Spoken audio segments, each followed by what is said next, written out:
Am I the asshole for killing a handful of people every year?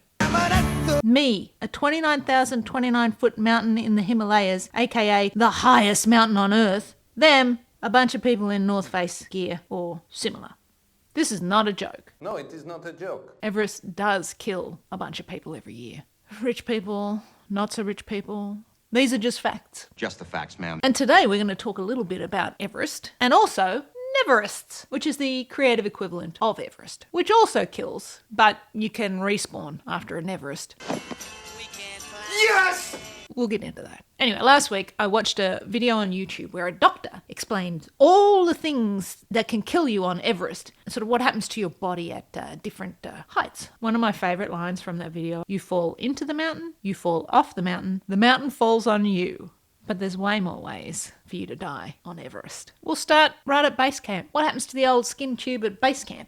Dream on, skin tube. I'll tell you. So you're already at about 17,500 feet. So your molecules are twice as far apart. You're already oxygen deprived. You can start to get your little bits of acute mountain sickness at Basecamp. You know, just to kick off the trip with a bang. There is also some edema action. Funky cold Medina. If you're really lucky. Woo-wee! But the thing I never thought about in terms of stuff that happens to your body at Basecamp, sanitation is a problem.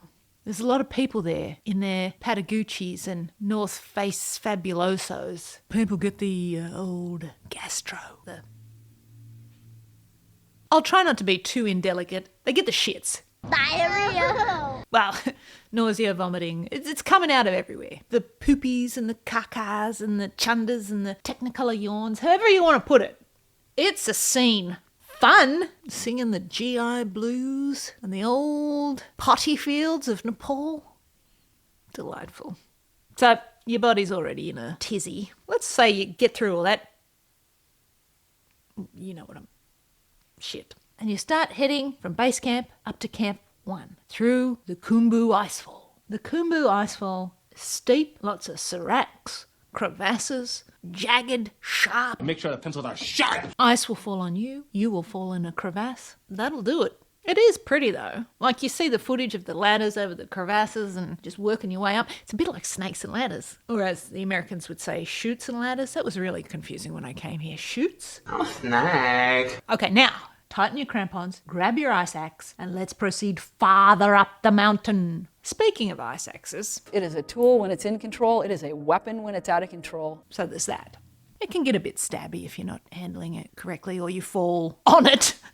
Oh, that'd suck. Now, between Camp 2 and 3, that's where Funky cold Medina. the edemas really start to knock upon your door asking you about your insurance coverage. Excuse me, sir.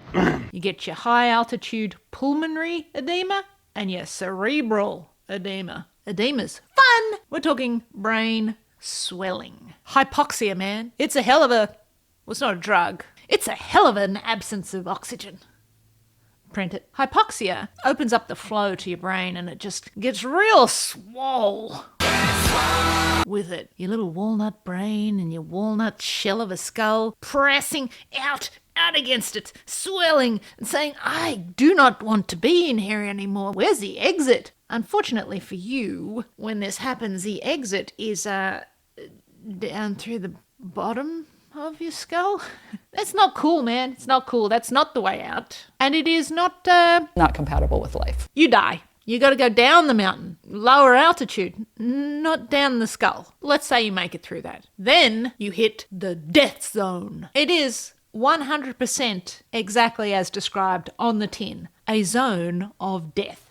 It's just a name, like the death zone or the zone of no return. Your body breaks down. Ain't no recovery up there in the death zone. Death zone, not death. A lot of bad decisions are made on Everest in the death zone, particularly on summit day when people are super driven to get there. You're affected by hypoxia, maybe hypothermia, ego. Then you got to turn around and come back down and you're just like, whew, it's over. No. You've still got to get down the mountain. Exhaustion is the biggest thing. Takes a lot to get to the top. And then it's just as hard getting down. It's not like a slippery dip, although maybe I shouldn't bring that up. There's no elevator. You got to step carefully and climb down things. You've got to take right turns. And by that I mean correct turns. You may be right. Don't keep turning right. I haven't even brought up snow blindness. Whew, that will not help. But hey, to answer the question here, no, Everest, you are not the asshole. You're just sitting there minding your own business. You just happen to be real attractive in all kinds of light. People want to come up and touch your pretty face or the top of your head, really. I get it. You're not the asshole though, and neither are they. They're just people. So that's Everest. And I wrote a post called How to Climb Everest. But it's not about Everest. It's about Neverests. You should go read it. What the f*** is a Neverest? I'm glad you asked, or didn't ask. I'm going to tell you. I started thinking of the correlation between the challenge of climbing Everest and the challenge of starting, proceeding through, and completing a project, which I called, quite cleverly, a Neverest. Trademark. An Everest and a Neverest are the same in that you might die attempting both. Where they differ, however, is you die on Everest, you dead. You die on an Everest, you respawn. So I started thinking about the kind of deaths that you can experience when you're attempting a Neverest. And when I wrote the post, I tried to match them up with the ways the doctor mentioned in the video about what happens to your body on Everest. At the start of your Neverest, which is the equivalent of a base camp, you're a little scared, you're a little excited. You look around, there's a lot of people also making stuff. It's terrifying. You're like, how am I going to compete with all these people? It'll just be overwhelming. And you shit yourself. When you're sliding in the third and you just a turd. In the post I called this confidence gastro. It is a killer of many Neverest attempts before they even start. So between Basecamp and Camp 1 on Everest was the Khumbu Ice Falls. I equated that to distraction. You've started your project, maybe the enthusiasm is draining, you start getting distracted by other things, something pushes you off the path, or in this case into a crevasse, and that's all she wrote.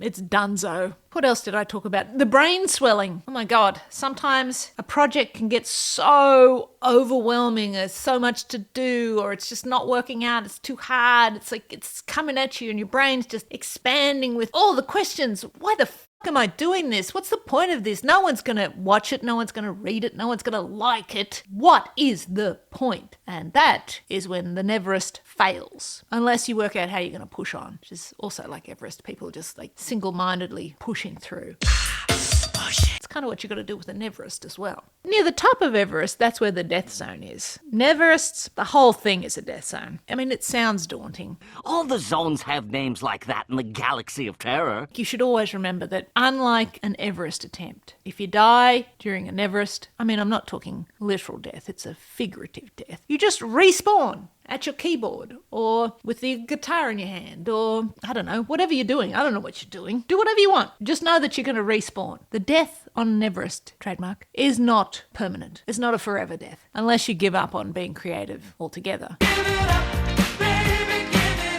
Oh, let's say you do make it to the top of your Everest. You succeed. Your project's done. Just like Everest, you should not linger. You know I'm such a fool for you. You should not get up there and think, I'm the fucking shiznit. Do people still say shiznit? Probably not. Anyway, how's that saying go? Don't rest on your laurels. Poor Laurel. I wonder if she's friends with Lazy Susan. They might be besties. Thank you for being a friend. You can't linger at the top being too tickled with yourself. You must come down. Come with me if you want to live. All you got to remember is this. On Neverest, nothing ever dies and nothing never dies. Riddler! And that, ladies and gentlemen, is not only the riddle of this week, it's why Neverests are so great and also the end of this video. Go make something great. Love what you love, and I'll see you out there making stuff and climbing Neverests. See you at the summit.